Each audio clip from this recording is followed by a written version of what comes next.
Okay, welcome back to the Nightmare Cabin, ladies and gents. I am joined by my good friend Scott Walters. He's back on the channel. What's up, everybody? Tonight we are going to be going through the back catalogue of Deliverance. The I would say thrash metal band, but there's a hell of a lot more going on than simply thrash. But one of the started off as a speed metal, thrash metal band, but yeah, definitely have gone in different directions. Definitely one of the one of the forerunners in the Christian metal scene. We did Vengeance Rising before, and we'll be going through different bands. Every couple of weeks or every couple of months, whenever we get around to doing them. But yeah, second time round. Big D, as they're known as. And, Big D. Yeah, I guess I'll let you. I'm new to this, so I only discovered the band last year, and I've been retrospectively working my way through the catalogue. I discovered them in 1989 because I don't remember how much you know about my past, but there was a point where I got involved in a church group that convinced me that all my music was evil and I had to get rid of it all.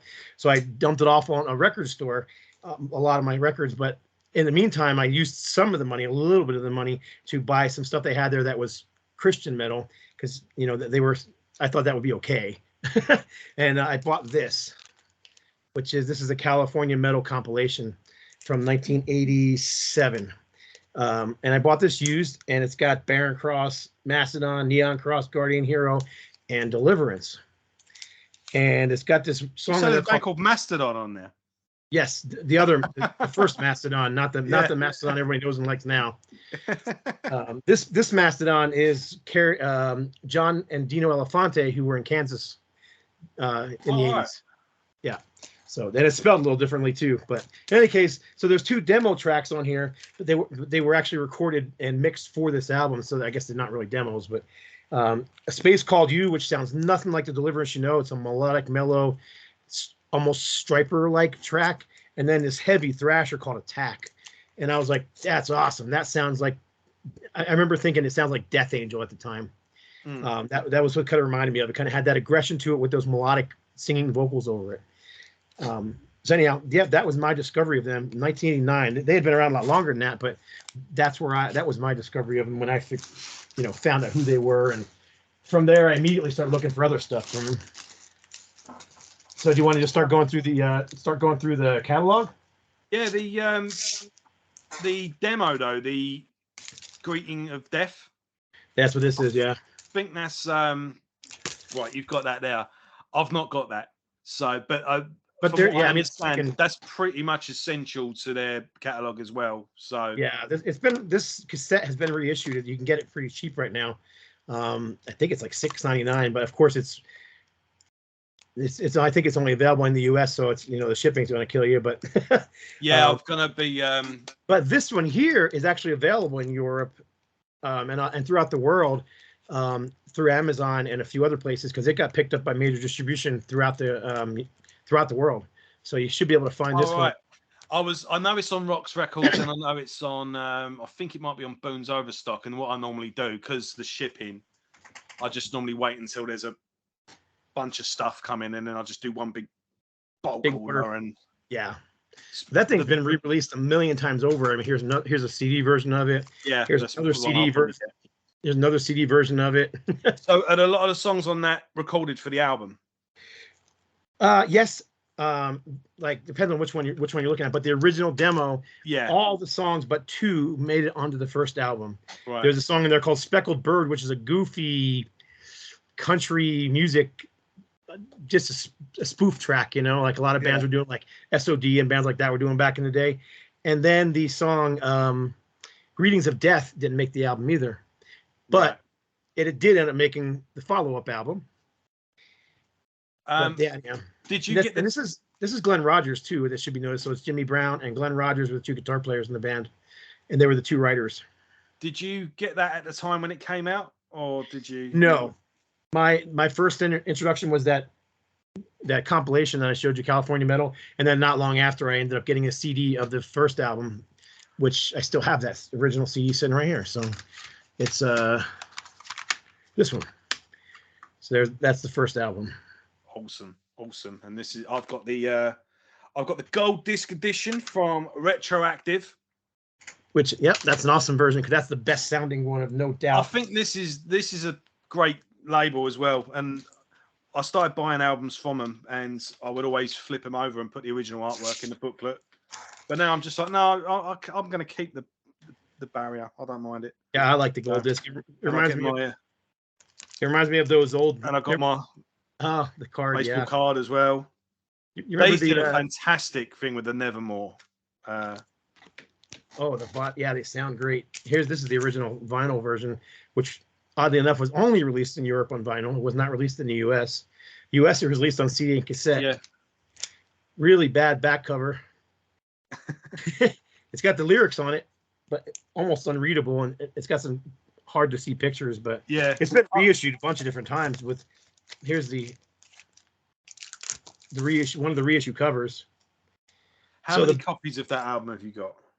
On like 6 on vinyl and 5 or 6 on CD. I'm just a fanatic with this band, and I've worked on a lot of this stuff. Like, this is the original cover. The band hated it. Mm-hmm. It's not what they asked for. It's not what they submitted to the record company, but record companies do what they want to do. So they wanted it to be this blood logo. This is very cartoony looking, and they wanted this chain to be busted and like it's, coming apart. Yeah. Well, would you ever see a chain break and just pull apart straight? Yeah. Of course not. So when we redid the album, they said, we want a bloodier logo and we want that chain to be warped. So that's what this is. This is what the band had kind of envisioned it to be. And this one was released on Roxx Records. And then I've got one here as well. And that's the other one I was just going to say. Is I got it sitting here too. This is the early retroactive version, which if you get a hold of this one, you've got a kind of a collector's item, because this one got pulled off the shelf not too long after it came out. Oh, really? The band thought they owned the rights to the album, or some mess with rights, and somebody else claimed the rights, so they had to pull it off the shelves basically, because they paid the band for it and not whoever claimed to be the owner of the the license. So this version here is kind of hard to find, but I had bought it when it first came out. I guess then we've gone through all the different versions. Let's get into the music. So open up with Victory. Great song. I mean, it's pretty much. I mean, when we mentioned Vengeance Rising earlier, I mean, I think Vengeance Rising, Human Sacrifice, well, both those two first albums, and this and the album that follows it, I think stands up to any of your name the top 10 thrash metal album, thrash metal bands, right? Be it Metallica, Megadeth, Slayer, Testament, so do you know Exodus. Do you know what the common connection is between Vengeance Rising's first album and this album? I know someone from Deliverance plays on the Glenn Rogers. Yes. Yeah. Glenn Rogers plays on the album, and he is he wrote some of the music. So here I'm trying to find the original cover. So some of the riffing is the same on both, because it's Glenn Rogers who was writing it at the time. So he was in Vengeance. Vengeance kind of fell apart, and then Bob Beeman put them back together with different musicians, and Glenn in the meantime had moved on and joined first Hero and then Deliverance. And then they recorded this album. Not soon after they recorded this album, they were ready to go out on tour, and Glenn quit Deliverance and moved on to Steel Vengeance, the California speed metal band Steel Vengeance. Right. Okay. Yeah. So Glenn was no longer in after this album. That was the last for Glenn for a while. Not forever, just for a while. Yeah. No Time is a favorite of mine. Excuse me. Sorry. That's okay. The Call, another great song. Just overall, how do you feel? Just it's one of my all-time favorite speed metal albums, and that's what I prefer to call it. I know people will call it thrash, but to me, it's more of a speed metal album than a thrash metal album. It's got those very clean vocals, almost Jeff Tate-ish kind of sounding at times, over top of thrash speed metal riffing. So, I mean, this is not too far off, but I like bands like Agent Steel. So. Well, I think Jimmy Brown, who's the main guy in Deliverance, he's the only original guy on all the album. Yeah. you mentioned Jeff Tate. He certainly goes down that road further into the catalogue, because which we'll go into. Yeah, and David Bowie too. But we're going to go in all sorts of different directions. I mean, this is one of the most, interesting back catalogues I can think of, really, in terms of the amount of music that's covered and how much the band evolved from album to albums. And there's a lot to get through as well. So we hit the ground running, really, with the self-titled. And there's not a bad song there I really don't like. I mean, the only song on there they didn't write was the cover of Jehovah Jireh, which was a traditional praise song, Christian praise song that they took and made into a thrash song. And then Temporary. That was a cover. Yeah, I thought that was just. Yeah, no, that's a cover. And then Temporary Insanity is actually a song Glenn Rogers had written before Deliverance and brought into Deliverance. So that song is 100% all him. Yeah. But Jimmy Brown wrote the lion's share of the riffing and music on there on the first album. Yeah, so we'll move on then to the second album. This is my personal favorite, just coming straight out with it. I've got the gold disc long box edition. This is Weapons of Our Warfare. Yep, I had to pull that one down off my wall. Then So there's this is the original UK pressing, signed by the whole band, which is kind of cool. And this particular copy belonged to one of the bass players that toured for the album.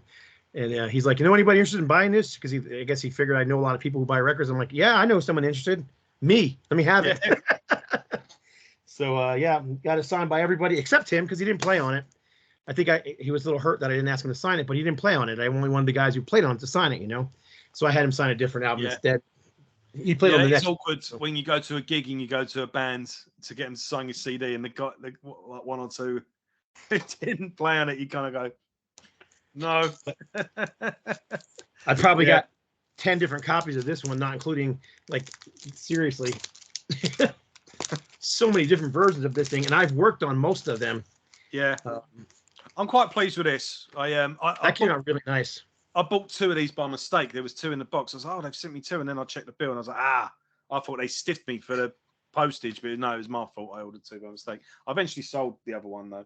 And the person that bought it was really chuffed that he found one in the UK, because he'd not bought one because he couldn't afford the postage. So it worked out in the end.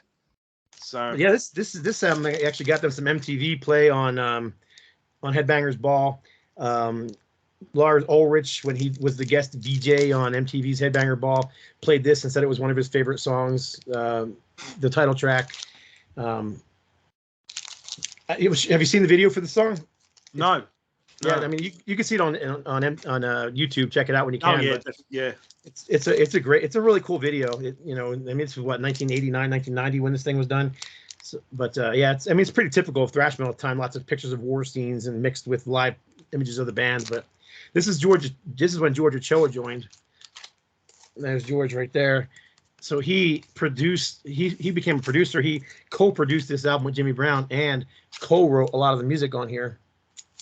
So yeah, I think this album's a masterpiece. It is. It's a speed metal, thrash metal, whatever you want to call it. Yeah, I only discovered it last year, and I can easily place it amongst my favorite thrash albums. It's as if I've known it. Yeah, I've done several thrash metal favorite lists on my channel, and it always makes my list. That one and the first album, those two to me fit like a glove, hand in hand. Both of them are great. Both of them are great songs. So I really don't prefer one over the other. I just love them both. Yeah, I can imagine as well, since you've been into the band a lot longer than I have, and you was obviously there at the time. But yeah, I think it's just a perfectly crafted, just a great heavy metal album. Let's just say it like that. But it's got fantastic riffs, fantastic drums, great songs, the best, a great blend of thrashing riffs and melody. Great choruses. It's everything. You want to. It's just all shout along. You want to shout along, sing along, whatever it is. Yeah. Yeah. There's not a bad song on here.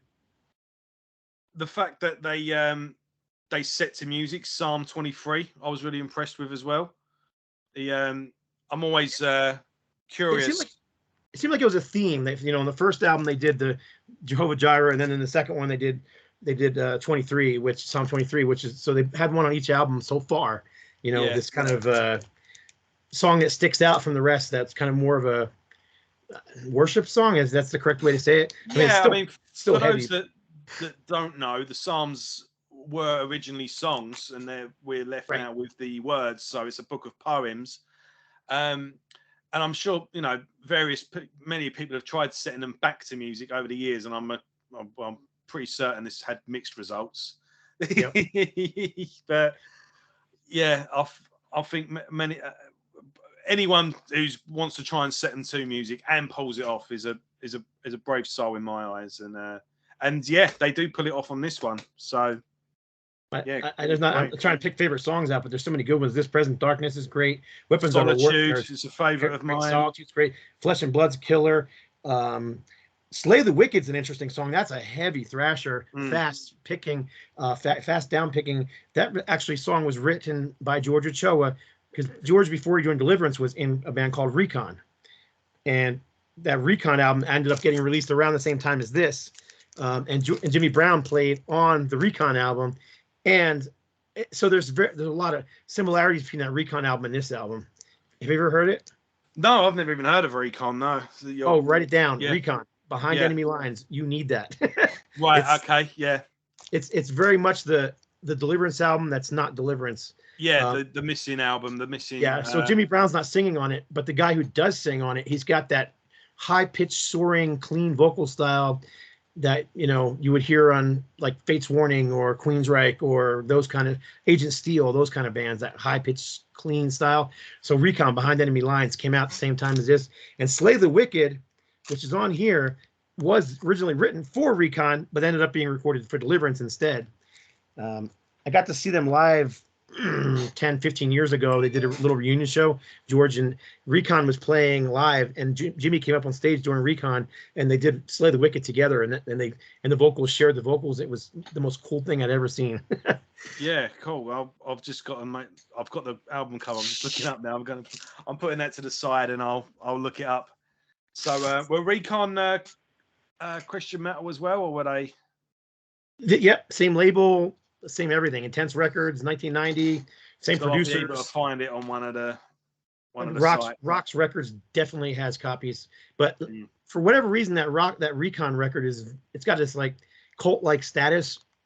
He prints them. He'll print however many copies, and they go like that, and then he prints another, and then they go like that.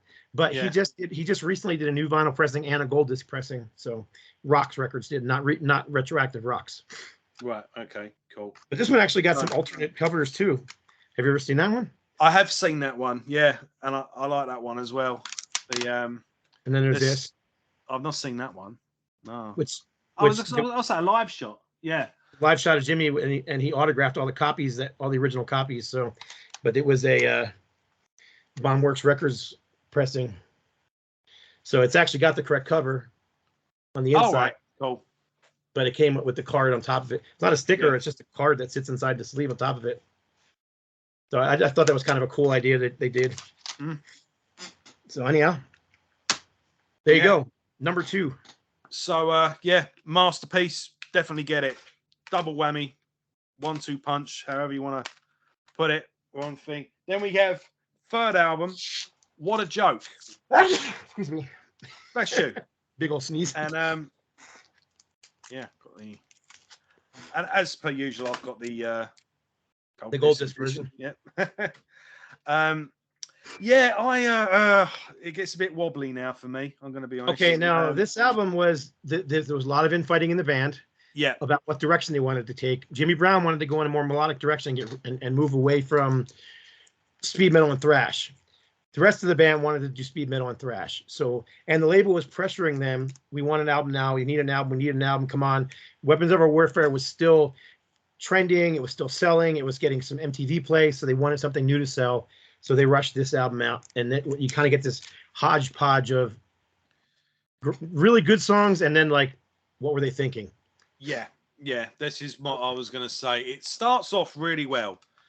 And then towards the end of the album, it's like it's got some great songs on there, and it's got some crap. It has got some great songs, and that's the annoying thing about it.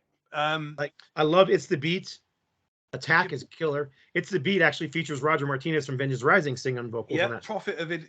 Pseudo Intellectual is really good. Yep. I can't remember. I think it must be Prophet of Idiocy, because the riffing on it's real fast, really, really tight. But then you just have these other songs. The title track is really good as well. What a Joke, but it's not thrash. It's more of a groove. Jun, jun, jun, jun, jun, you know, that chunky, heavy sound. But then you got Chipped Beef, which is basically just a recipe on how to make a. Yeah, it's goofy. It's and that's the whole point of it. It's and a then joke, you go, you know? yeah, I know. But then you go, okay. Then you got a Black Sabbath cover, After Forever. Great cover as well. Nice little Symptom of the Universe chucked in there as well. Okay, cool. Right, we're back on track. Okay.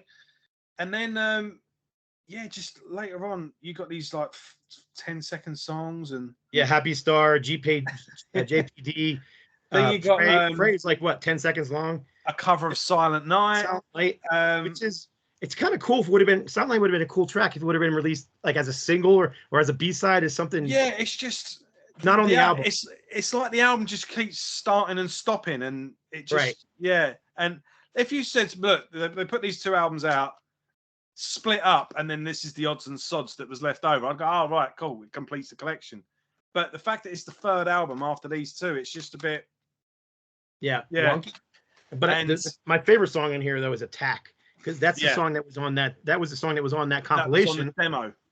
Yeah, it was on the compilation, and the demo. It was on both. So anyhow, I love that track. So they finally had put it on a record, which was great. But yeah, a lot of weird stuff. Cheeseburger, make her do. Cheeseburger, make her do. That's pretty much the song. So now I guess now I owe them publishing rights. Yeah, because I sang the whole song. But that album too has multiple covers, and this one the band hated. A label bought the rights to put it out. I've seen this, and I haven't even opened this copy of it. It's still in plastic, but it's a hamburger Happy Meal with Deliverance all over it. And Jimmy Brown's a big guy. I mean, I'm not saying he's fat. He's just big, tall, wide guy. He's just he towers over top of me. Yeah, right. So he took this a little offensive, but. I mean, the label thought it was, well, the whole album's What a Joke. There's joke songs on here about hamburgers, cheeseburger, make her do. So that's where they kind of came up with it. But the band hated it.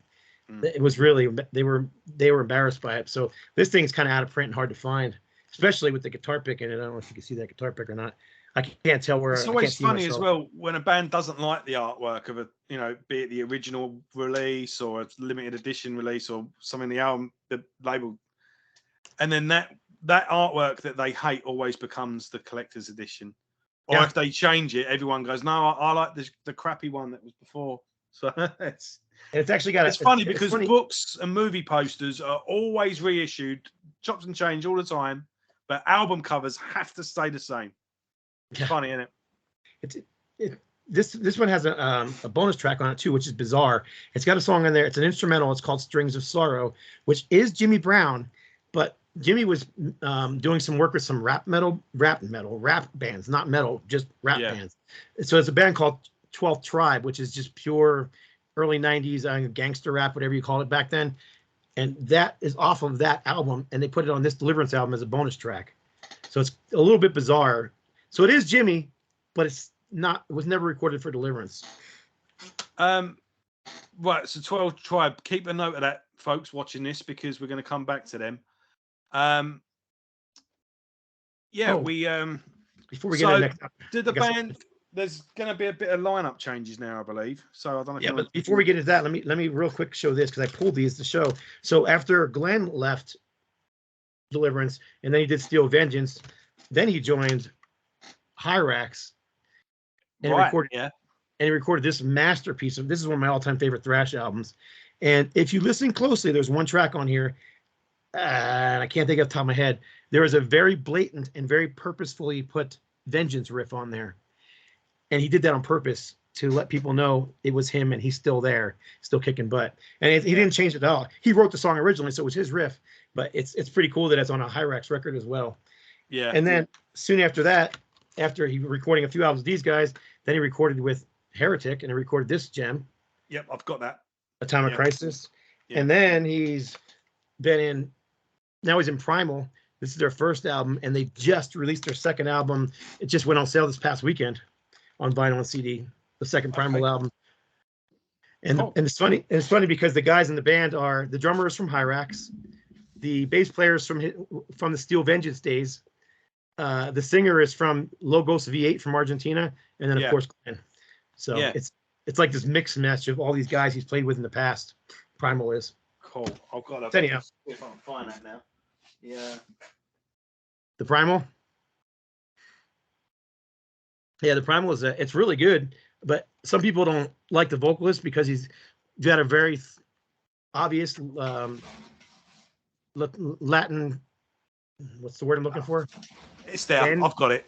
You just have to trust me, folks. It's got a very Latin bend to the vocals. So some people don't like the vocals, but I love his vocals. So yeah, on Primal that is. I did do a Christian metal video a while back, and I'm certain that was in there then. So yeah, yeah. It's a little rocky on that one. You got any more to show off? Then we move on to this album, which is a big change in direction, but I still love it. Day of Execution. Yep. So have we got lineup changes on this one? I believe pretty much every album has a lineup change on it. So it's still Jimmy Brown. Bassist Brian Carula comes back into the fold again, who played on the first album and played on the second album, but didn't tour for it. Then you got two new guys. You got Michael Phillips, who stayed with the guys he stayed with Deliverance for a long time. Yeah. He went on to play with a bunch of other bands too. And then you got Kevin Lee, who is just fantastic. This guy's just a beast. And he actually left Deliverance later on to go to college, Bible college, I think it was, to become a preacher. But in any case, yeah. So there's nobody on this record except for Jimmy, who played on What a Joke. Yeah. Oh, it's a completely new lineup. Right. Cool. However, the bass player who played on What a Joke actually did play on some of the songs on here, but wasn't listed as a member anymore because halfway through the recording, he was given the what I call the left foot of fellowship. Booted from the band for whatever reason it was. So yeah.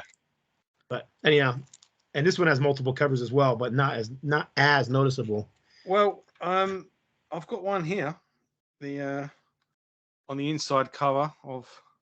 That's one of them. Yep. Yeah. And then there is, as always, I've got the gold. And that's the best version because it sounds so good.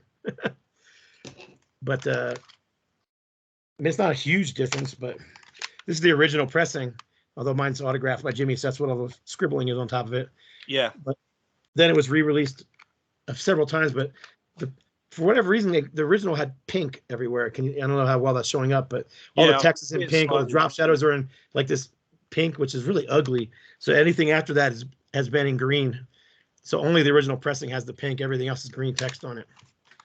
So yeah, there's a big change in direction on this one, isn't there? This is a lot more rocky, a lot more groove, as we say. Yeah. Almost Pantera. It's pre-Pantera, so. You look at any thrash band though with more than 10 records, say Overkill's a prime example. Testament did it for a bit as well. Everyone went a bit groove for a little while. Metallica did it. Apart from unless they split up, but yeah. Even Creator had their days where they were. Yeah, I don't have nothing against it. I think a lot of those albums as well. You on the surface you go, oh well, they're not the originals, but a lot of those albums have aged well, I think as well. But there's still some great stuff on here, and for whatever reason, the label made them put on this remix of Weapons of Our Warfare. Again, it was the MTV track was still trending and still getting play on Headbangers Ball at the time. So the label which was Intense Records, wanted to play off of that. So that's why they put the Weapons of Our Warfare remix on there, hoping it would spark sales on this album. But it's not the same style of music. It really isn't. I'll be honest. I thought they just re-recorded it. It's just a remix that they did for the. Okay. Yeah, I much prefer the original, but the title track on this thing is brilliant. The riffing is just insanity. I love it. The opener. Yeah. So anyhow, that's that. What else you got to say about that? Not much really. I mean, this is one of those albums that I'm finding it hard to really pick a standout track, but I enjoy it while it was on. You know. I can pick out a few of my favorites, but I think first of all, State of Execution, the track. I think Ramming Motor Speed Dreams was one I liked. Ramming Speed is, Yeah. which is funny because it's one of the slowest tracks on the album. It's real heavy, almost doomy and chugging as compared to the rest of the album. Horrendous Disc. I did give myself a bit of a crash course. I went and bought them all, and then I played them here and there, and I just had to quickly go run through them. If I'm not mistaken, Horrendous Disc is a cover of an alternative rock band that they made into a metal track. All the rest Daniel Amos. There you go, Daniel Amos. Yeah. Yeah. So, but I like it. I like it a lot. It does get quite a bit of spins for me. I mean, not as much as the first two, but I still, when I get in those moods to hear Deliverance, it's one of those albums that I pull out quite a bit. Yeah. Okay. All right. Well, this is the next one. Right. I've not got that one. So yeah, we got a live album. Sort of. So it was recorded live in a studio. There is no audience or anything, so it's not like a live in front of an audience thing. So Intense Records had this idea to get a bunch of the bands on their label to go in, and they all had to record at least one cover, and they had to do a bunch of songs from their albums and record them live in a studio. Yeah. And that's what this is. And it also includes like goofy stuff like the band talking back and forth to each other. And this one's got Jimmy Brown. His laugh is hysterical. If you ever get to hear his laugh, it's just like totally infectious, and it's on here. Kind of like Ace Frehley from Kiss. He's just got one of those really recognizable laughs. So does Jimmy Brown. But I love this disc. I play it a lot. So it's got tracks from the first 3 albums. It only has one from State of Execution, which is the title track. And it really lets you appreciate how complex the riffing is on that song on this live album. And they do a cover of a fantastic cover of Surrender, one of the heaviest songs by Stryper. Right. Yeah. Okay. Cool. Yeah. So there's This Present Darkness, and then 3 songs from the first album: No Love, The Call, and No Time. Cool. So worth picking up if you can find a copy. If you don't have one, I'll keep an eye out for you. Okay. You need to have it. Yeah. Okay. I need to get that and the Greeting of Death demo. Let me just say to your viewers, pardon my coughing. I'm just getting over bronchitis. So yeah. All right. Let me know if you want to go grab water or you got water. I got a drink right here.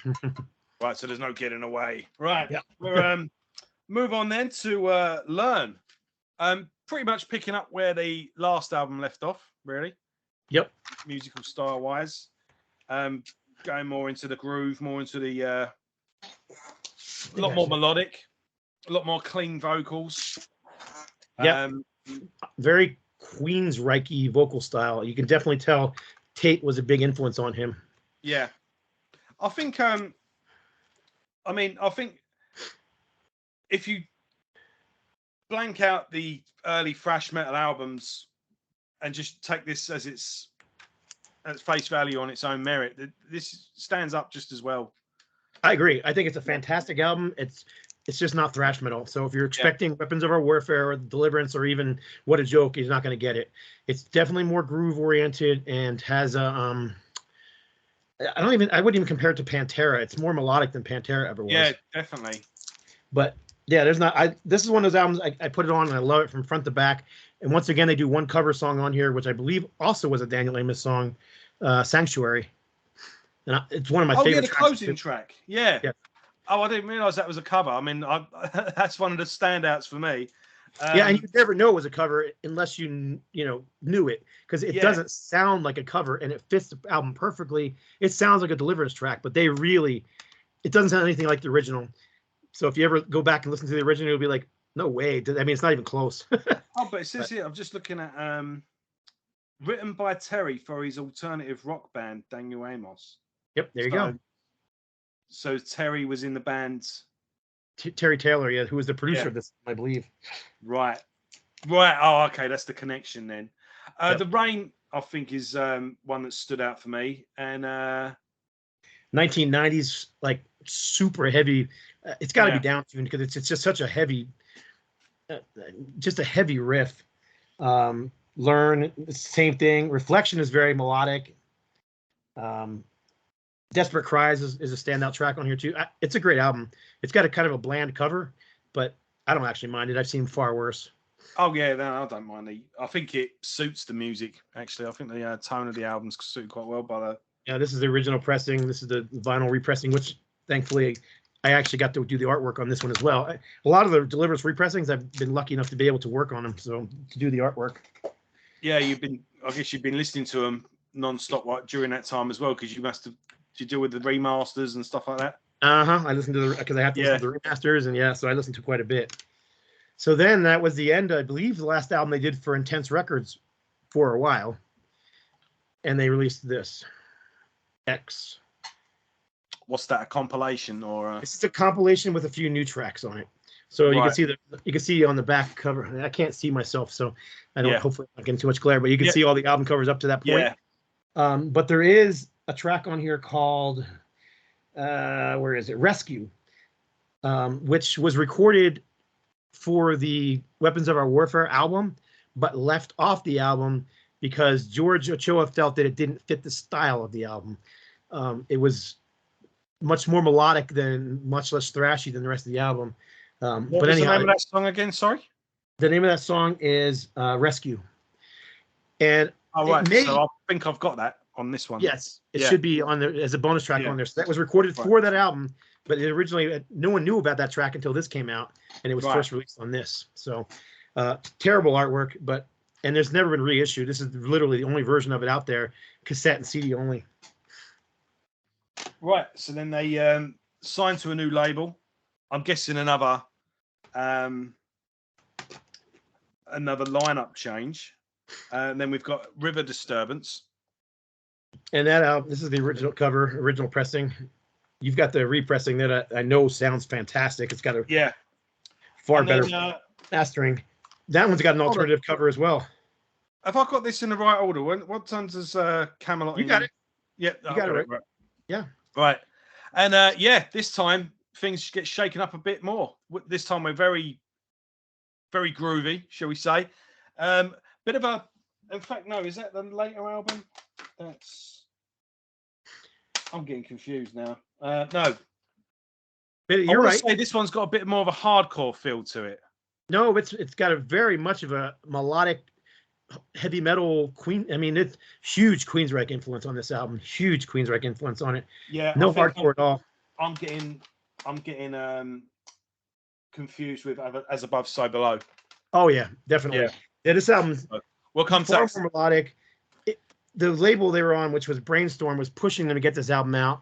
So it's not even the full album. They were given a huge lump of money to record this, because it was considered a major label, major release. They didn't get it all finished, so the album's not even complete. The original only has 9 songs on it, and there was much more planned for it than this. Yeah, this one's got a track with 12 Tribe as well. Yep, because I said, they were working with 12 Tribe at the time of that rap album. So that A Little Sleep is kind of a rap metal mix, kind of like Aerosmith had done with Walk This Way, or Anthrax had done with Bring the Noise. That kind of thing going on that track. Yeah, exactly. And but yeah, this one with where we were saying in the last 2 albums, things got a bit more melodic and a bit more sort of more rocket. As much as they don't really return to thrash on this one, they do return to the heaviness. What's the bonus tracks on your version? I've just got a standard edition of this one. You definitely have a remastered version. It just must not have any bonus tracks on it. Yeah, it's retroactive. How many tracks is it on yours? 9.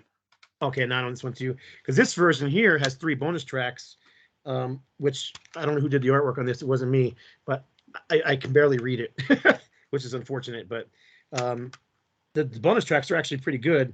There's a couple of covers and then a song that they had written for the album that didn't make the album because it wasn't quite finished yet. Unfortunately, this version is long out of print and hard to find. And the band hated the cover. Once again, it's not even the same cover. I mean, it's not. I understand the first album where they changed it. It still has a chain on it and the liver. What's going on with this? It's not even close. So when I got a hold of it and they asked me to do the vinyl version of it, I was like, yeah, we're going back to the original. So that's what I did. I changed it slightly. I brightened it up, made it so it was real readable. Yeah, just slightly changed. Yeah, touched it up. Yeah, brightened it so you could see it better because I knew it was going to be bigger, so you don't want to have to make it look better. And I added photos of the band on the back, and I also added the photos of the guys who actually played on the album, which is another big difference. This version has guys who didn't necessarily play on the album. Let's see what I've got in here. I've got any photos. Manny, I've got them. Yeah. Yes, those are the guys who played on the album. So that's the CD version that came out at the same time as this. So you have the version that I worked on. Oh, but right. This guy here, John Knox. Yeah. He was the drummer from Whiteheart, among others. Yeah. Okay. That's another one I got to make a note of. So Whiteheart was a melodic classic rock band. I don't know if I'm spilling beans here. I hope I'm not. But I know for a fact there is a Whiteheart box set coming out this year, and it's going to have 6 of their best CDs remastered. But in any case, John Knox plays on most of them, and that's this guy here. Great classic rock band, but very different from Deliverance. More in the vein of like, I don't know, it's like you'd hear on classic rock radio from the 70s. So, all right. You know, great bands, but not Deliverance. Different, you know? Yeah. Right. So anyhow, I like every song on here. So have you got anything?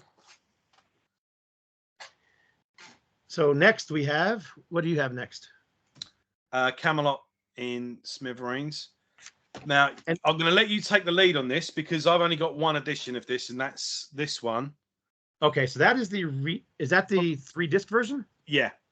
Okay, so if you pop that open, you've got 3 discs in there, and one of the discs is this. Yep. So that is the original mix, it's mastered differently, but it's the original mix, the original songs from Camelot, and they were back on Intense Records again. And the label wanted something, and they wanted it quick, and they were pushing them. And once again, they weren't really ready to submit it.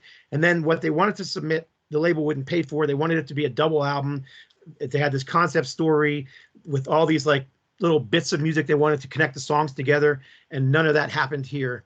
The production is flat. I was a Deliverance fanatic, which I still am. But even me being a fanatic, when this came out, I was like, yeah. It didn't do much for me. There's another cover on here. They do a David Bowie cover, Beauty and the Beast, I believe. A good cover of it as well. Really good cover. I really like it. So we'll just skip ahead and go to the one you have because just last year I got one right here. Yeah, I didn't know if you wanted. I didn't know if you wanted to go to do it at the end or. Yeah, we could do an add-on because it's the same album, but it's not. So they went back in, re-recorded the whole album from scratch. Far better production. Yeah. I love this album now, and it's the same songs. And I can tell you as well, you listen to both albums. You don't even listen to both albums. Listen to the first song, both versions back to back. It's night and day. And this one here has all those little things that they wanted and tells a story. And they actually wrote a book to go along with this. So that particular version you have has like a little booklet in it, and it's got the whole book crammed into 32 pages. So the story is actually inside that 32-page booklet that you have right there. And it's small, but it's all there. Yeah. So you can read it. And I've got a DVD on this as well. Yep. And the DVD is interesting because it's a mixture of the recording of the original release. So it's got all this stuff of them recording the original release and them recording the new stuff. Yeah. So this is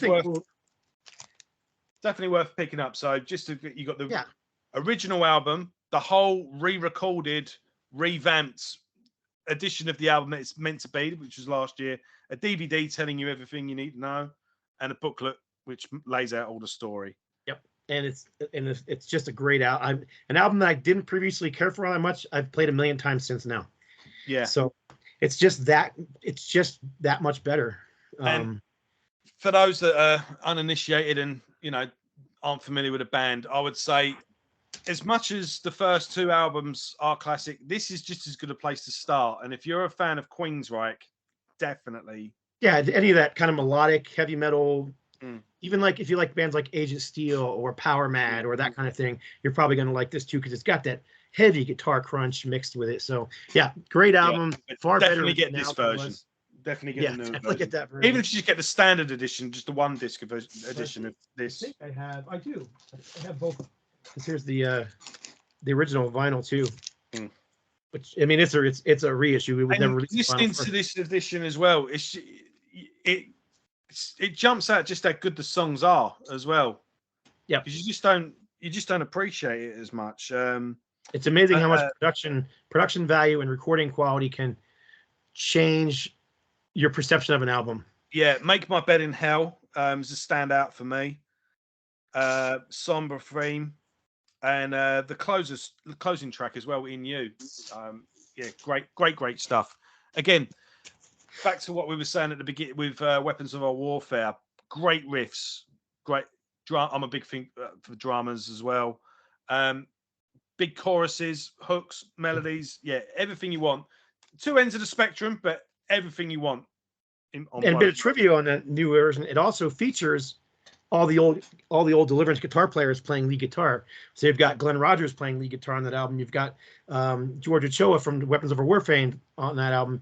You've got the guitar player from The Crucified, Greg Minier, playing solos on that album. So you've got this mixture of all these different guys who had played in the band over the years playing guitar solos on that album, on that new version. Yeah, cool. So where are we now? Let's see. So Camelot and Smithereens, the original version. Think of that. And then we take another massive left turn. We do, but we have one in between. I don't know if you knew this one or not. Go on. So this is another live album. This is live at Cornerstone. This actually is a live album. Right, I've not got that. Yeah. Now, live at Cornerstone there's a series of these all have this same looking cover with these. Right, okay. And it was a bunch of bands played under this tent at Cornerstone Festival. Cornerstone Festival is no longer around, but it was a huge festival in outside of Chicago in Peoria, Illinois. It attracted thousands and thousands of people from all over the United States and around the globe. But in any case, this was Deliverance's set, recorded live. Everything's there. You know, you can hear the long set they've played as well. I can't. Yeah, and you can hear everything. And if they missed a chord, it's there. If you hear the rubs are there. Everything is there that you want to hear in a live set. So it's really well done, despite the fact that it's kind of a low budget recording. And it was also released. Yeah, I like a rough, It's very clearly recorded, but it's not retouched, and it's got a lot of great songs on it, including Weapons of Our Warfare and What a Joke, and it's State of Execution's on here. They even did like Belltown from River Disturbance, and Psalm 23 is on here, believe it or not. So it's a really good live album if you can find a copy. They also did Daniel Band and Sacred Warrior and Triton, and there was a bunch of different bands that were part of that series. Slight interjection. Have Deliverance ever done one of those shows where they do the album in full? Have they ever done like the first two albums? Think they've done some shows recently where they've done that the Camelot in its entirety. Oh, right, cool. But I don't think they're no longer a constantly touring band, and so now they're just doing like spot dates here and there and playing festivals. They play a lot of festivals in Europe, and no, I think they just play a mishmash of all their tracks. Yeah, that's fair enough. I mean, that would be cool one day if it would be cool. Yeah. Right. So where are we? Sorry, I interrupt all the time. No, it's fine. You were not interrupting. Assimilation next, but yeah, we've now gone industrial, and in a pretty big way as well. There's no half measures here. When Deliverance do something, they go full pelt, and So here's the deal with this. I don't particularly love this album. There's some tracks I do like. This was not supposed to be a Deliverance album. Jimmy was going in a different direction and had a new band, and he couldn't. I don't know the full story. I mean, he'd have to explain it, whether it's the whole thing. But basically, he ended up putting it under the Deliverance title just to get it out there to people. And he expected the Deliverance fans, because they had changed so much over the years, he figured Deliverance fans would love it, but they didn't. Right. Again, if you've been a band long enough, there's always an album which falls into this or that category. There's always the one where they change stylistically, or there's one where they go this way, and if you into a band long enough, there will always be an album that was meant to be recorded as something else. So there's always one. Turns out it was meant to be a solo album, or it was meant to be. So it's disjointed in the thing, but once you know what it was actually meant to be, all of a sudden it makes more sense, and you can kind of. I'll tell you a prime example. Demonic by Testament. Do you know that was meant to be a new band? No, I did not. Yeah, that was is it Dogface Gods? there's a track on there. Oh, okay. One of the songs, the band was going to be the band. Interesting. And it was actually called Demonic something as well, and it was actually Gene that so basically Testament were done, and the labels were all telling them Testament are done, thrash metal is done, you're gonna have to form a new band because there's no way, no one gives a shit about Testament. So they went and formed a new band, recorded what was to become Demonic, and when they presented it to the thing, they went, well, you can't put this out, no one gives a shit about your new band, you're gonna have to put it out as Testament. And they went, but if we knew it was going to be a Testament album, we would have. So that's why the vocals are he does the death metal vocals. It's all like slamming at the beginning, and that first track's really like dun, dun, dun, dun, dun, Yeah, I like that album a lot. But there's also like Black Sabbath did not Born Again, Seven Star. Prime example. Yeah. Exactly. Twisted Sister with Love Is for Suckers was supposed to be a Dee Snider solo album. Never supposed to be a Twisted Sister album, but the label wouldn't release it. Wouldn't release it unless they put the Twisted Sister name on it. And of course, it tanked because it didn't sound like Twisted Sister. Yeah, but Seven Stars prime example. We've got Tony Iommi on the cover. It was meant to be a new project, a solo album, and they just went, "Yep, no, Sabbath." Yep. So anyhow, that's what's going on here. Yeah. But so if you can put that keep that in your mind and put. I'm going to listen to this again with that in mind. Yeah. Because it starts off very industrial. And there is a bunch of different versions. They can kind of drop it halfway through, though. It does get to pretty much standard metal sort of. Which version do you have? Do you have? This is the Retroactive. Yeah. Oh, so you have the two CD version? Nope, I don't think so. No. Oh, okay. Well, there's a 2 CD version on Retroactive as well. This is the 2 CD version that came out in. See if there's a year on here. 2007. And the second disc is packed full of music of songs that were written for the album, didn't make it, or tracks that were remixed, or just different versions. Yeah, there's a lot of them as well. I can see. Yeah, it's crazy. I can't really see myself, but see if I get it on there without some. Yeah, no, yeah, you got. I can see my ugly mug reflected, but there's the original pressing, and the covers are slightly different too, just slightly. So this one's never been on vinyl. The Matthew Hunt, the owner of Retroactive Records, is a huge Deliverance fan, and he wanted for years to do this on vinyl because he loves this album. But the problem is he can't sell it. So if he can't sell the CDs, he's definitely not gonna be able to sell the vinyl. So that's kind of where it's at. Yeah. Well, what I would say, as much as this is stylistically different, Jimmy Brown is Jimmy Brown at the end of the day, and it's got Jimmy Brown isms all the way through it. It's those vocal, the little unique spins he has on his vocals, or his quirks that he has in his songwriting. They're all still there, and it is still, when you strip it down to the bare basics, these are still good songs and still still Deliverance. Yeah, sounds like Jimmy Brown. And then there was this thing that was released around this time as well. Now this thing, my copies. I thought I had a good collection here, and every other thing you put out. Oh yeah, there's this one as well, and there's this one as well. Yeah, well, I had 2 copies of this, and I sold the other one a long time ago. This one's still sealed, but this is literally all the demos from like 85 through like 87, and in between each song, Jimmy Brown narrates what's coming next.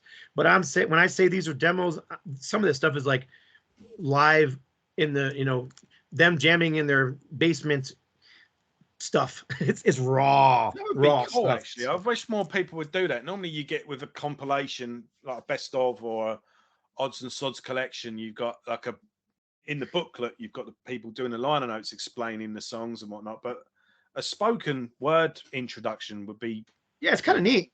Yeah. But the music is very, very raw is the wrong word. It's not produced at all. It's condenser mic recording the band playing live kind of stuff. It's cool history of the band, cool thing to own if you're a fanatic like me, but not something that's going to be a frequent player for anybody. Yeah, not essential, but cool for a completist. But yeah, it's just a cool. I'd love something like that for any band I was a fan of. Then we go, so I'm back on track now. As above, so below. I know this one's got a couple of different covers. So this is the original cover here. This is the original pressing. This is a return of guitarist Mike Phillips in the band, who had played earlier with the band. and Jimmy Brown. Mike Phillips does a lot of the writing on here as well as Jimmy. And Mike Phillips is a shredder of a guitar player. The dude is just, I mean, he can play everything from, you know, grunge to Yngwie Malmsteen. He's just a phenomenal musician. I've been in his studio. I've actually sang on one of his solo albums. Oddly enough, I sang a Deliverance track on one of the solo albums. Oh, cool. But yeah, the cover on this was always very. It looks 1990s digital, but what was this thing, like 2007? And I believe it was Jimmy's wife who did the cover art. It wasn't really what they wanted. So your cover, which I didn't pull, was what they wanted. So they wanted the split in the middle. They wanted the Deliverance logo to be in the ocean, and but they wanted this calm ocean, and they wanted the sky on the top of the Deliverance logo and the moon. Yeah, so that was what they wanted. Explanation here. Oh yeah, it's probably by me. Yeah, because I worked directly with Jimmy on the cover. Oh yeah, he's you. Yeah. So yeah, I worked directly with Jimmy on the cover, and then after it came out, I had all these other Photoshop artists. I would have done a better job than this if I would look. You needed more waves in the ocean. You need more of this. You need more of that. And it was like, that's not what he wanted. You don't understand. You can't just do whatever you want. These artists have an idea. He wanted a very calm ocean. He wanted to show these two different sides, and that's what As Above, So Below was all about. So anyhow, two different covers. That one's better than this one. It's also mastered better. This one's kind of thin. That one sounds great. Yeah. And I like the songs. Now we're back to more of a, I don't know what you call it. What'd you call it? Speed or thrash metal or whatever? I've got an extra one here, but this to me sounds like they adopt hardcore on this one. Sounds to me like they were listening to a lot of Propane, maybe a bit of Sick of It All. And yeah, Mike Phillips was playing in a metalcore band at the time. Kind of grunge, a little bit of grunge, a little bit of groove. You know, that sort of slower, sort of. It just sounds, like a sort of mishmash of styles. Yeah, because Mike Phillips, the guitar player, was playing in a metalcore band at the time, and the name is slipping my mind, but it'll come to me. Face Down. He was playing in a band called Face Down. Yes, yeah. Total metalcore sound, but that band sounds nothing like this. But he brought some of that influence in, no doubt about it, like you just said. So yeah, I'm just looking up Face Down now. They only had 2 albums out. Face Down did. I think it was spelled FASEDOWN. Yeah, because there's 2 Face Downs. There's the a European band as well, which are a bit more hard edged. So we're almost to the end of the catalog, but next up was. Yeah, this is a good album. Again, 2 very different albums, but you know, stuff worth listening to on it. And if you, no, not that one. Yeah, if you like it a bit more rough and around the edges and a bit more, like I say, bit of Sick of It All, Propane. I'm trying to think of another band along those lines, but I think Prong. There you go. Yeah, that's a good example. Yeah. Yes, I agree. Good example. Prong were never a hardcore band, but hardcore bands always played with them. Like hardcore, they had a hardcore audience. Did the band split up at any point? Yes. They split up before that album. They got together for this album. They split up again. And then they just never really like broke up. They just kind of went on hiatus for periods of time. Yeah. Right. I'm not sure what excuse me, but I do have a solo album by Jimmy as well. I wouldn't mind, which is really good. Touching base with that at some point. If they really could have stuck a Deliverance logo on that album, it's the exact same lineup that played on this. All the same guys that played on this. These guys here played on that Eraserhead album, and the sound is very similar to this. Yeah. So it could have had a Deliverance logo on it, but yeah, we've got a few more before we get to there. There's this one, which is actually not a Deliverance album, and this is not even the right cover. The first 100 came with this little autographed card. Right. This is the cover. Excuse me.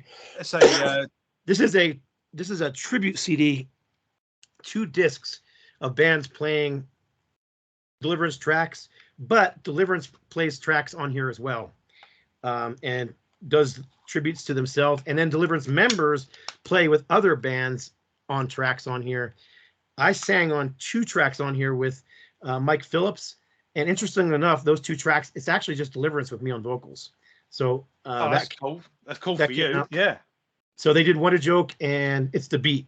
So I was able to do that kind of Roger Martinez style.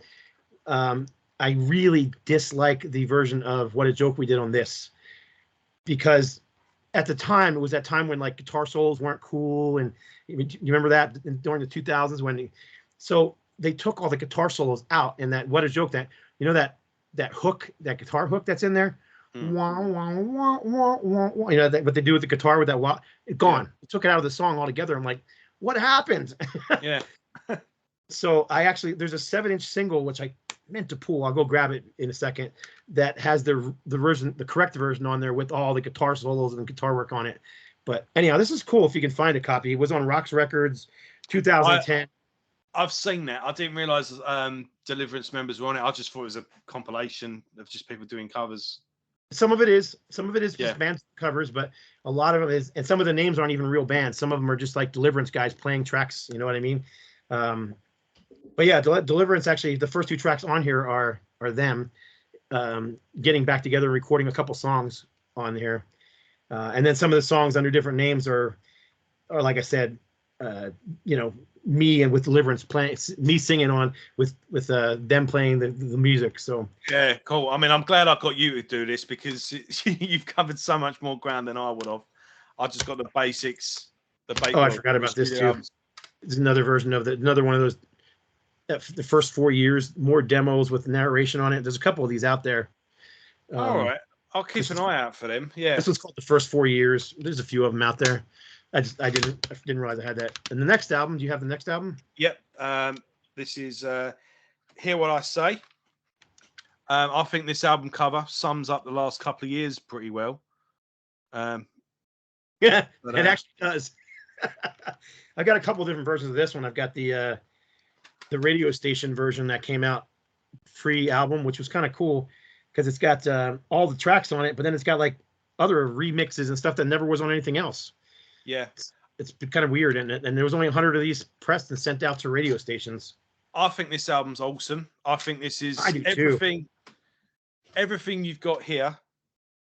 They've taken what's worked, they've grabbed and stuck together. What hasn't worked, they've dropped, and they've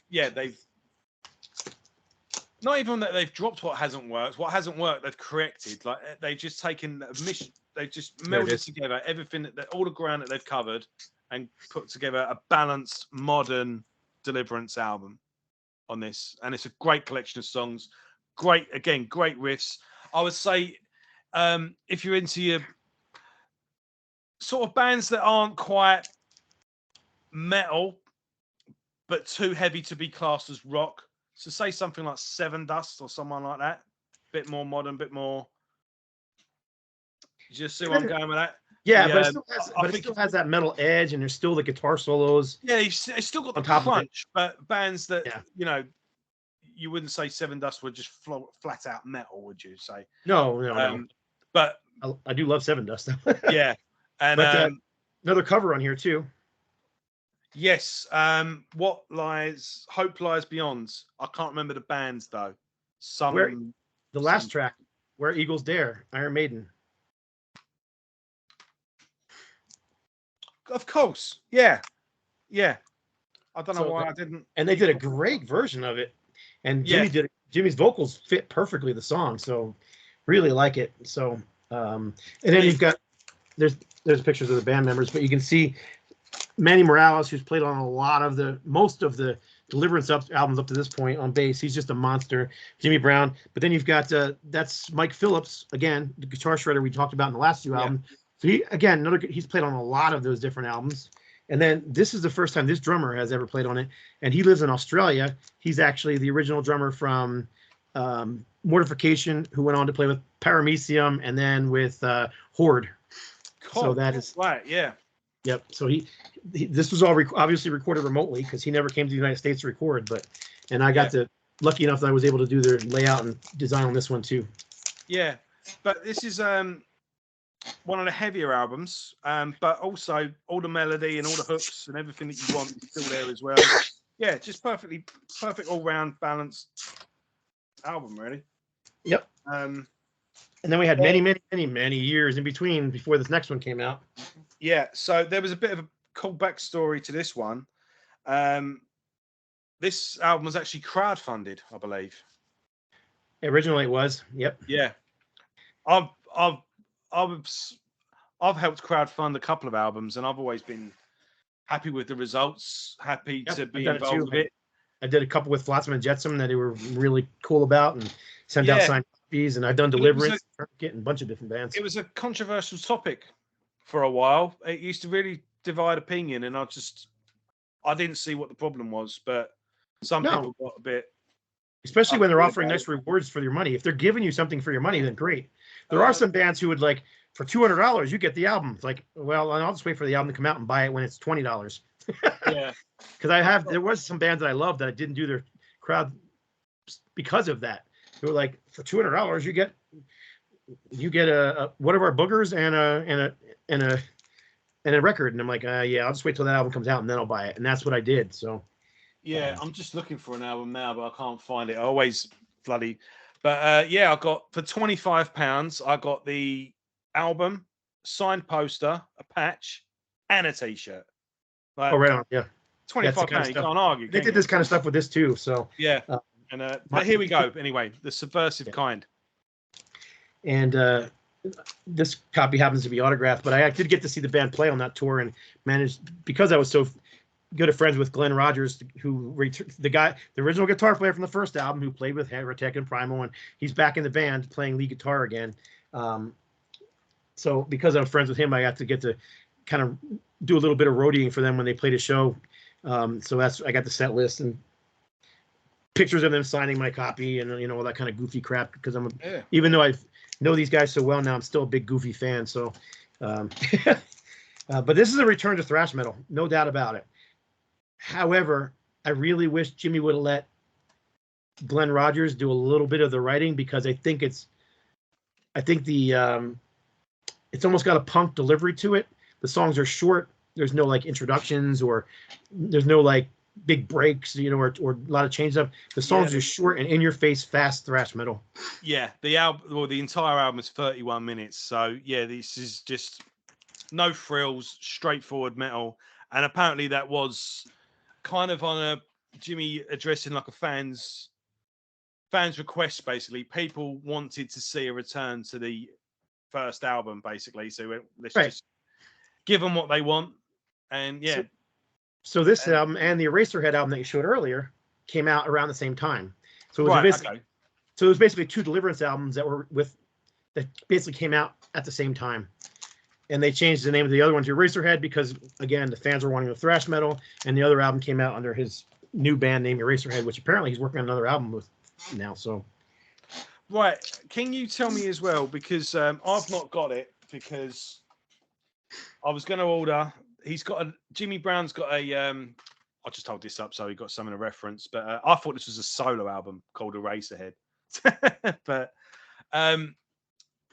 So Jimmy's got an EP out at the moment. I was going to order it, but it was $10 plus $25 shipping. So, and then oddly enough, I don't have that one yet, so I'll get it eventually. But apparently, it's going to be it's going to be 4 EPs, and I thought, well, I'll wait till the fourth one's out, and if the first one's not sold out, I'll order all 4. Or I thought someone eventually will just put it out as an album. It's inevitable. Yeah, and a lot of bands are doing that now. Like Night Demon just did the singles. They did like 5 singles, and then put the whole album out together later on down the road. Ritual Servant is doing their second album the same way. They're doing 4 7-inch singles, and eventually the whole album will come out with all the songs on it. Yeah, it seems to be kind of a trend. Yeah, I just thought I'll wait. I'm not going to spend £35 on. I don't blame you. Yeah. Same thing. Bride's got a new album coming out, and it's coming out as an EP first, and then the album's coming out later. But the EP has got songs that won't be on the album. So yeah, that's fair enough. I don't mind that. Yeah, cool. And then coming full circle, what are we in now? 2023, 2022. you had the re-recording, revamped Camelot and Smithereens, which I think ties everything around quite nicely. I can let a cat out of a bag, I guess, on this one. This one's getting, and I think it's going to be this year, but it will be later this year. This one's getting a gold disc remaster. Oh, right. So, like, yep, it's getting a gold disc remaster on the gold CD but it's got, there's 3 tracks that were recorded, that Jimmy recorded, that aren't on here, that we're waiting for those tracks, because those tracks are in the similar vein, similar style, recorded around the same time. The only thing was not recorded was the vocals, so we're waiting for him to record his vocals and get those tracks into it. So the gold disc is going to have 3 more songs on it. Oh, so they're going to be new. Cool. Yeah. Right. I think that's it. We've yeah, we got the whole thing. Yeah. Oh, you know what? You talk. I'm gonna disappear for 2 seconds. I think he's gonna go get that 7-inch. As you can see, Scott is the only person in the world who has a bigger CD collection than me. And I don't know. Lots of people have more than me. I'm an avid viewer of his channel, and he's whenever I speak to Scott as well, I always end up with a shopping list. So I can't, like I said, I told you earlier, my room's a mess. I can't locate it at the moment, but there is a 7-inch single. It's available on Roxx Records. He still has copies. It's I'm gonna look it up while we're on here so that I can make sure I give you the right name and make sure it actually is more copies. Roxx Records, but it is. Hang on a second. It's Roxx Records. It's got 3 tracks on it, 2 Deliverance tracks, and then 1 thrash metal song by another band on there. And I need to tell you the name of it. But again, it is Deliverance playing the music with me on vocals. And it has that original version of What a Joke on it that was not on the that album I showed you earlier, that collection. So yeah, I put a new record rack in my room, so I've got piles of pile of stuff off to the side. You're like me. You so yeah, it's all random, but you know where it all is. But for the uninitiated as well, Scott has also got his own band, Ultimatum, which I highly recommend you check out. Oh, thank you. Yeah, and I'm going to be doing an episode as well, going through Ultimatum back catalogue. Ah, there it is. Let's see, so yeah, so I guess we'll in summary, there it is. It's called Armed for Battle. Yeah, and the front cover's got a picture of a person wearing a denim vest with a Deliverance patch on it, and it's got 3 tracks on it, and it's a thrash EP. It's got 3 songs featuring members of Deliverance, Ultimatum, and Join the Dead. So the 2 Deliverance tracks are Deliverance with me on vocals, and Join the Dead is another band that features Deliverance guitar player. So it's kind of this mishmash of all of us doing stuff together. So the front cover has the guy wearing the vest, or the girl wearing the vest. I think it's a girl. And it's got a Deliverance patch, a Join the Dead patch, and an Ultimatum patch on the cover. So it's a cool EP. It's 7-inch. It's hard to, the only place you can get it at is, unfortunately, is Roxx. So shipping it's one of those things you need to just add to your cart if you're buying a bunch of other stuff. Yeah, exactly. That's what I do. I normally wait for every so often there's a sale or an offer with some sort of discount code. I normally take advantage of that. So, I mean, I don't think there's anyone, your channel's a hell of a lot bigger than mine, so I don't think there's anyone that's going to be watching this that aren't familiar with you. But you've got into the metal scene and the Christian metal scene at a young age. You've gone and formed your own band, Ultimatum, but you've sung technically in 2 of your favorite bands. So you had Vengeance Rising, you ended up in Once Dead, which was basically the original lineup of Vengeance Rising with yourself on vocals, and you've sung in with It's You and all the members of Deliverance. So you've you've ended up playing with 2 of your favorite bands. That's pretty cool, isn't it? Yeah, I got the offer to Deliverance had a show in Nordic Fest in Norway. And for whatever reason, Jimmy Brown couldn't go. I don't remember what it was. Something to do with his passport not being right. I don't know what it was. So they called me up and they asked, "Hey, could you come sing that show for us in Norway?" And I was like, "Nope." I'm not Jimmy Brown. I don't sound like Jimmy Brown. I don't sing like him.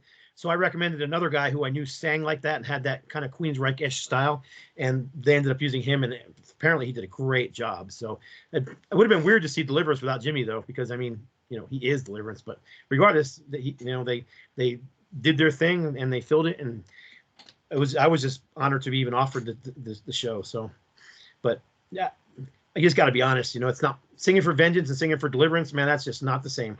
Yeah, yeah. But like I say, you've recorded with the members. But yeah. So let's just sort of, in summary, with Deliverance, it's a cool.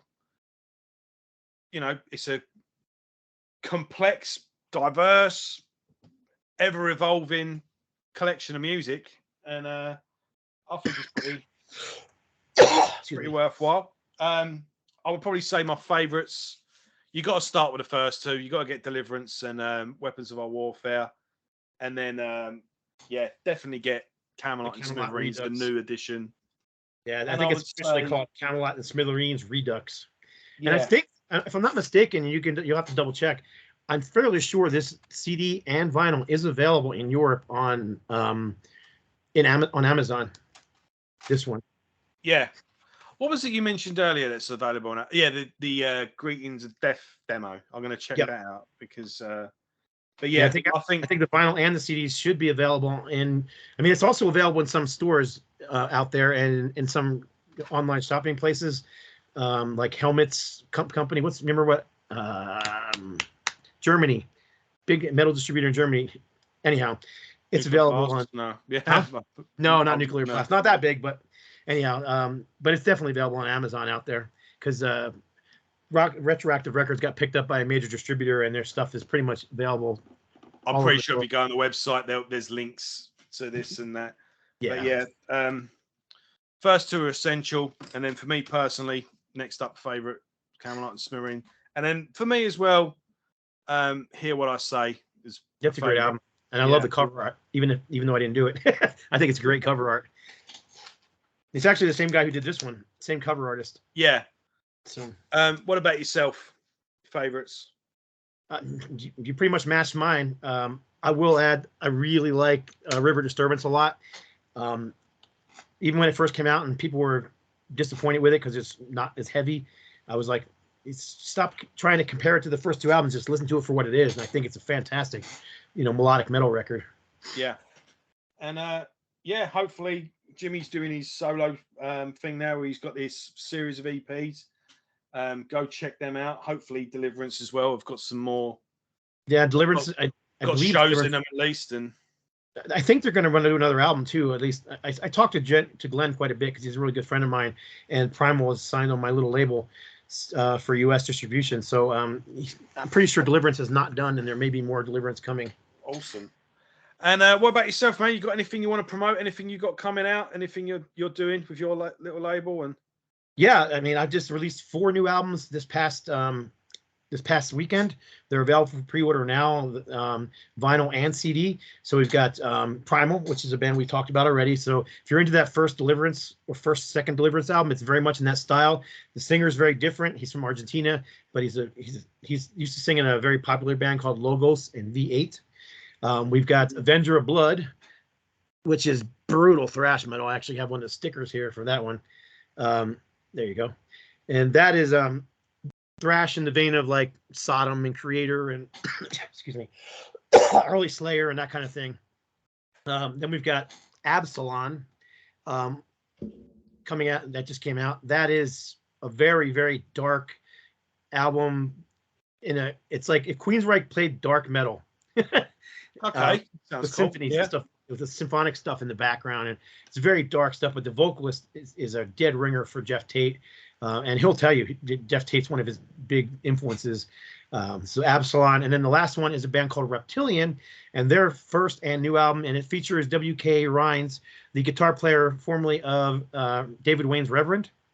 Okay, and then it's got the drummer from Annihilator from Canada. So those are the 2 main members of the band, and every drummer in Canada's been in Annihilator at some point. So, pretty much. But yeah, anyhow, so that's more of a mixture of, it's like speed metal, power metal, and kind of in riding that fence between the two. Yeah, nice. But the vocals are very rough, kind of like David Wayne of Metal Church. You can find them at NoLifeTilMetal. You can find them at NoLifeTilMetalRecords.com. You can find them at RoxxRecords.com, or you can just go to NoLifeTilMetal.com and click on the word records, and it'll take you there as well. Yep, and that will be in the description under this video. Go check it out. Go support Scott. His label is awesome. Go check out his reviews as well, and obviously his channel. I'm sure you're subscribed to his channel. And yeah, it's great having you, man. And, thanks. It was fun. Thanks for joining me. I can talk about Deliverance till I'm blue in the face. So, yeah. All right. Well, thanks for watching as always, folks. Take care of yourselves, and I'll see you next time.